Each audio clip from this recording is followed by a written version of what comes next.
Yo, what's going on? So I was just listening through some records and I found a sample that I think we can chop up.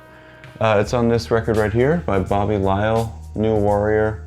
Super sick cover. It's from 1978, some kind of like jazzy soul music type of thing. But the one thing with the sample is that it's super short. And I find sometimes when I'm looking through samples, I'll find something that I really like the sound of, not even just the melody of it, but the way it was recorded or the instruments that are used. So what I wanted to do was just, we can make a beat with this short sample, but I want to go through some of the ways that I manipulate the sample and add to other parts of the song to try to make it into a full track. So just to start, I'll play you the short sample that we're going to be dealing with. Here's how it sounds.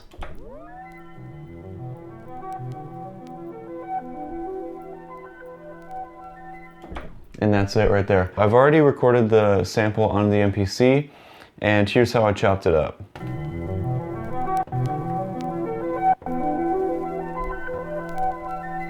So we only have 4 pads. It's like 1 bar at the most, maybe 2 bars. So the first thing that I typically do when I have a short sample is I see how it sounds when I pitch it down. The main reason I do that is because if you slow down a sample on the MPC, it's going to make it a little bit longer, and that will just give us a little bit more time with the sample. And sometimes I'll even go really dramatic with it. So let's say I put that to -10. I don't think we're going to do that for this beat, but I always do it when I have a short sample just to see if it can lead to something.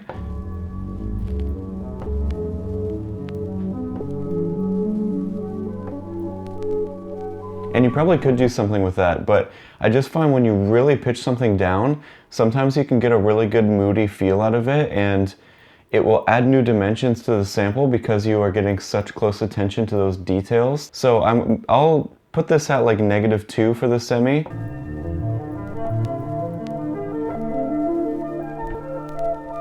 And I think for this beat, I'm just going to play through the pads as normal.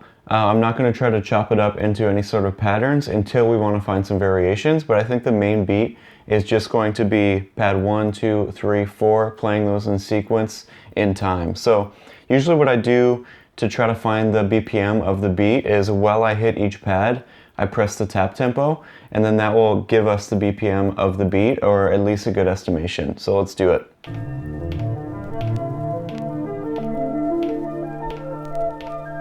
So that's right around 89. So let's go ahead and record it. Right now I have 2 bars in the beat. I think that's going to be the length of the sample chop, of the sample loop. So I'll record that in. Let's hear how it sounds.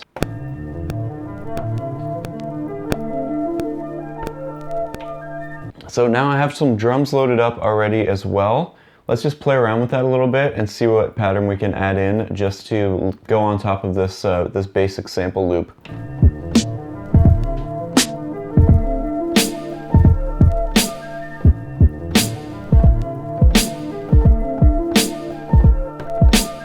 So I really like the way this snare sounds with the sample, so first thing I'm going to do is just add in that snare on its own. I'll put that in quantized, and then I'll still be able to mess around with the kick and hi-hat, and I can add those in after. So let's add the snare in.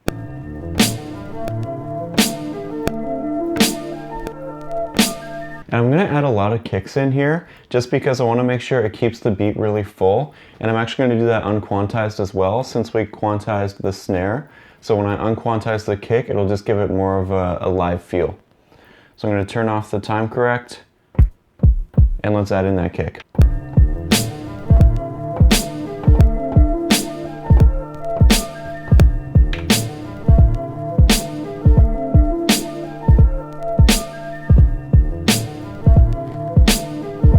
Nice. Now let's add some hi-hat.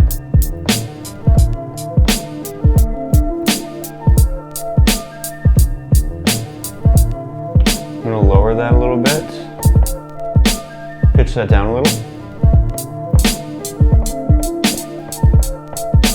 and I'll put that on 16 levels like always. It'll just give it a little bit more of a live sound as well with the hi-hat. Let's do it.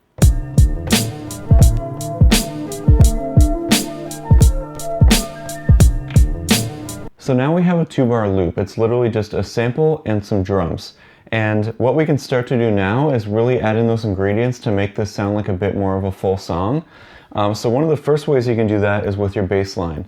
Especially because this sample doesn't have any other instruments other than the synth, it leaves us a lot of space to start adding in more of our own instrumentation. So even though our sample chop is only 2 bars, we can at least double that minimum and add in some variation in the bass to make that a longer sequence. So it almost sounds like our sample's longer because we're adding in our own instrumentation that goes with the sample, and it's going to be a longer length than just those 2 bars.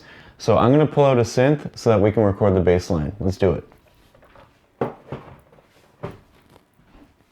So to lay down the bass, I just pulled out the Korg Micro Korg. Even though it's not actually analog, it has a ton of capabilities and a lot of control. You can do a ton with it, and usually you can pick them up for like 350 bucks. So I'm hoping to do another video on this machine in the future, but for now I just pulled it out. It's a super mobile device and it fits really well on the desk. So I think it'll manage well with the bass, so let's come up with a bass line that we can add. And like I said, we want to make sure that we have something that's longer than the original 2 bars that we had. So I'll just start off by doubling that on the MPC. So if I go to sequence and I can do double length, and now we have the exact same sequence, but it's 4 bars. So I'm going to play around with the synth and see if we can come up with a good bass line to go along with the beat so far. Let's do it.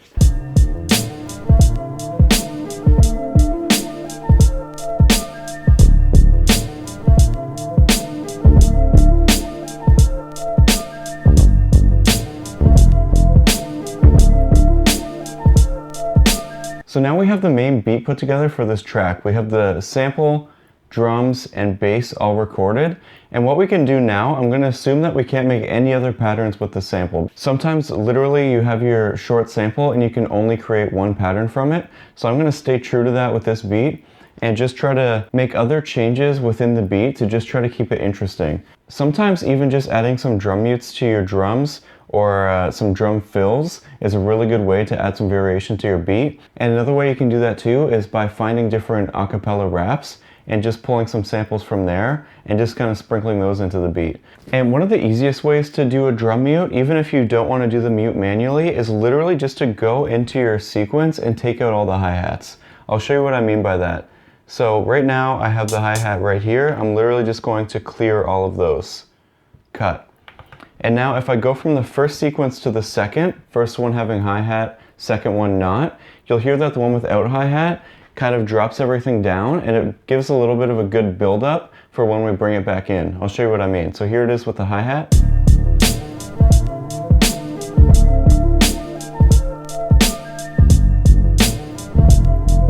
And now it's going to drop it out right here.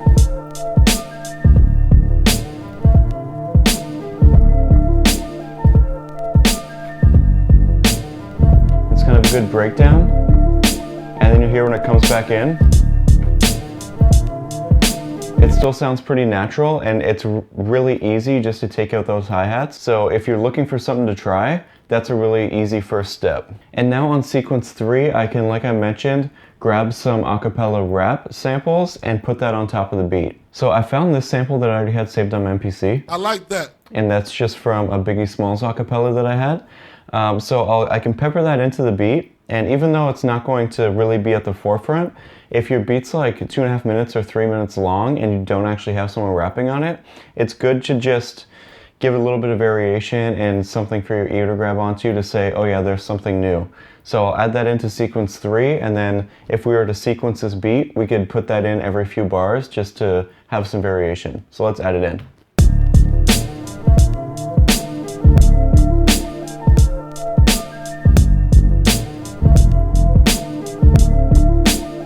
I like that.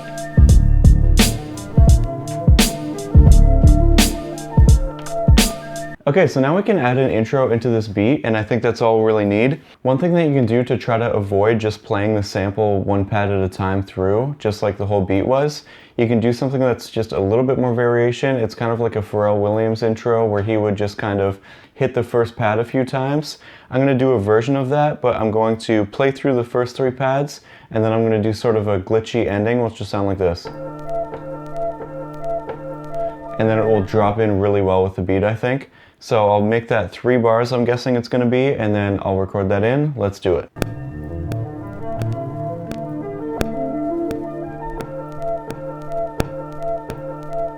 Okay, I think that's it for this beat. The beat turned out pretty simple, but I think considering the sample that we were using, it sounded pretty solid. We were able to add a bit of variation and a bit more complexity. So if you liked the video, make sure you give it a thumbs up. Let me know in the comments what you want to see in a future video, and I really appreciate you guys hanging out. Thank you so much.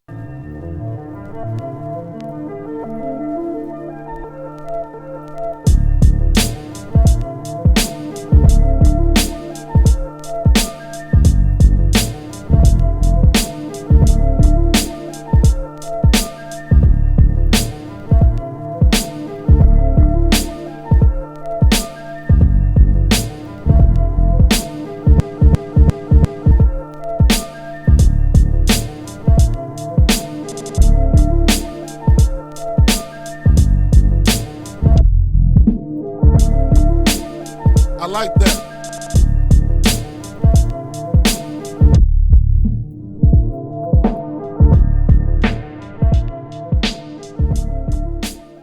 I like that.